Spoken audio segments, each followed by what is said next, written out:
Assalamualaikum warahmatullahi wabarakatuh. Hamdan wa syukran lillah wassalatuhu wassalamuhu ala man la nabiyya ba'dah wa ala alihi wa ashabihi wa man tabi'ahum bi ihsanin ila yaumil qiyamah. Amma ba'du. Para sahabatku sekalian yang saya hormati, kali ini saya akan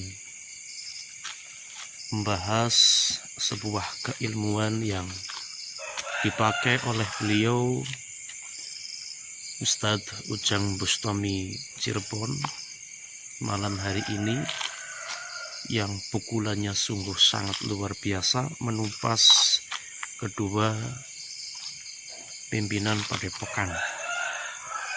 Ujang Bustami pada malam hari ini itu menggunakan hisib atau asma yang pertama itu pada saat beliau memukul atau menghajar si dukun itu menggunakan asma Suryani. Yang kedua yang beliau gunakan itu adalah asma Maghrobi. Nah, kali ini saya akan membahas hisib Maghrobi atau asma Maghrobi, yang mana asma ini digunakan oleh beliau Ustadz Ujang Bustami untuk memukul musuhnya tatkala berperang tadi. Beliau menggunakan asma Maghrobi atau hisib Maghrobi ini dengan kekuatan yang sungguh sangat dahsyat. Asma Maghrobi atau hisib Maghrobi ini, kata para masyayikh kita itu meriwayatkan bahwasanya asma Maghrobi ini dilahirkan pada saat Jumat Legi. Apabila asma ini diijazahkan pada malam Jumat Legi, ini bagi si pengamalnya itu akan mendapatkan sebuah kewibawaan yang sungguh sangat luar biasa. Dan apabila diijazahkan pada malam Jumat Kliwon, maka kekuatan tenaga dalam yang sungguh luar biasa sekali, tanpa tanding, bisa dikatakan seperti itu. Bisa dikatakan tanpa tanding, kekuatannya yang sungguh sangat luar biasa. Ini saya ngobrol sambil udut-udut di depan masjid, guys. Nah, hisib Maghrobi ini pengijazahannya itu tidak boleh dilakukan di dalam ruangan, dan pengamalannya pun pada saat setelah diijazahi itu tidak boleh diselaraskan di dalam ruangan. Dan pada saat pengijazahannya itu, asma Maghrobi atau hisib Maghrobi ini tidak boleh ditulis. Pengijazahannya itu tidak boleh ditulis.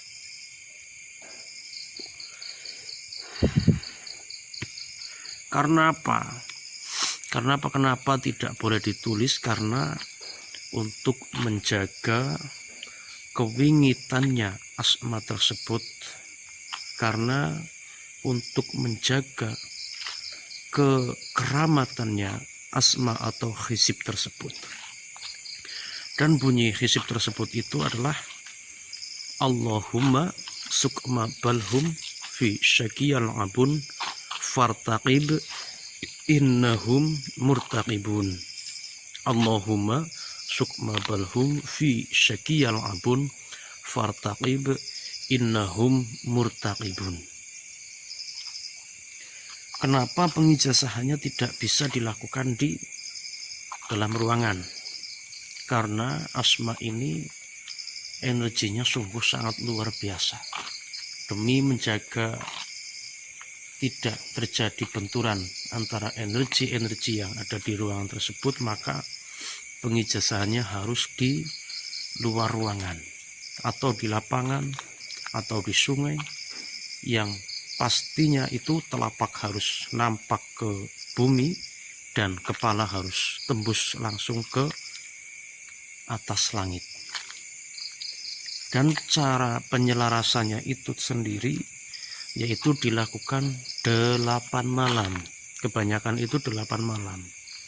Yang malam pertama itu adalah harus mengamalkan Al-Fatihah 314 kali. Tergantung guru yang mengijazahkannya. Tapi pada intinya, pada hitungan pengamalan Al-Fatihah ini kebanyakan 314 kali.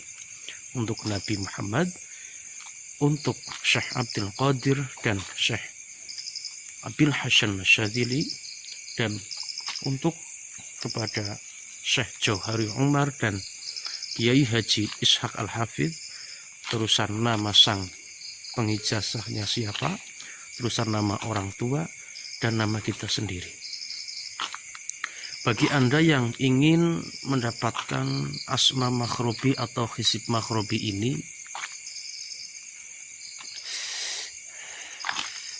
bisa kalian datangi para ahli hikmah, kiai-kiai terdekat Anda yang mempunyai asma ini.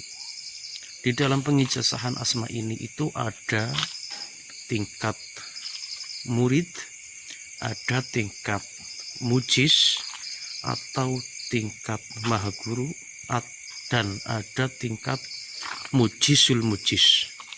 Tingkatannya lagi mujizul mujiz atau mahaguru, mahanya guru. Kenapa kok di sini ada tingkatan-tingkatannya? Yang pertama, kalau untuk tingkat pribadi itu untuk diamalkan diri kita sendiri. Kalau kita ngambilnya tingkat mujiz, itu kita bisa menurunkan ke orang lain. Kalau kita ngambilnya tingkat mujizul mujiz atau tingkat maha guru, mujizul mujiz, kita bisa menggembleng secara massal dan mengijazahkan secara massal kepada orang-orang. Nah, kenapa kok asma makhrobi ini diamalkan 8 hari? Yang pertama Al-Fatihah 314, yang hari pertama, terusan 7 harinya itu membaca asmanya 313 kali. Dan dibacanya itu tidak boleh di dalam ruangan, harus di luar ruangan. Tubuh kita nampak ke bumi dan kepala kita langsung tembus ke langit. Mohon maaf buat kalian atau siapa saja yang mengamalkan ilmu hikmah tidak didasari dengan guru atau mengambil ijazah lewat YouTube, lewat Google. Jangan berani-berani. Saya ingatkan, kalau ada di antara kalian semuanya yang mengamalkan ilmu-ilmu seperti ini, kok tidak didampingi oleh seorang guru atau ijazahkan langsung dari seorang kiai, jangan berani-berani mengamalkan ilmu-ilmu seperti ini, karena ini adalah ilmu gaib, ilmu hikmah yang tidak boleh diamalkan sembarangan. Nah, kalau kita mengamalkan sembarangan, bisa-bisa kita fatal. Karena ilmu itu butuh sanad, dan ilmu itu butuh bimbingan seorang mursyid atau seorang guru. Dan apabila kita meminta ijazahan kepada seorang kiai, asma makhrobi atau hizib makhrobi, ini harus ditebus, atau dengan istilah mahar, harus ditebus. Ada yang menebusnya itu seikhlasnya, ada yang dihargai. Karena apa dihargai? Karena ini untuk menjaga martabat dari seorang yang mengijazai. Karena ada yang namanya tingkat pribadi, ada yang namanya tingkat murid, ada yang namanya tingkat mujis. Kalau mujis itu biasanya media penyelarasannya itu dibaca atau diriyadoi oleh yang akan mengijazah itu sampai berhari-hari dan dibacakan berkali-kali. Saya tidak bisa menjelaskan yang ini. Nah, maka dari itu pada saat pengijazahan Asma Maghribi ini, kita sebagai orang yang ingin meminta ijazahannya, kita itu harus memberi mahar atau memberi bisyarah semampunya kita, seikhlasnya kita dan sepantasnya. Bukan berarti seikhlasnya itu 2000, seikhlasnya sepantasnya. Sepantasnya ya kalau kita mau menghargai ilmu ya yang pantas, karena seperti ini juga tanduran buat diri kita.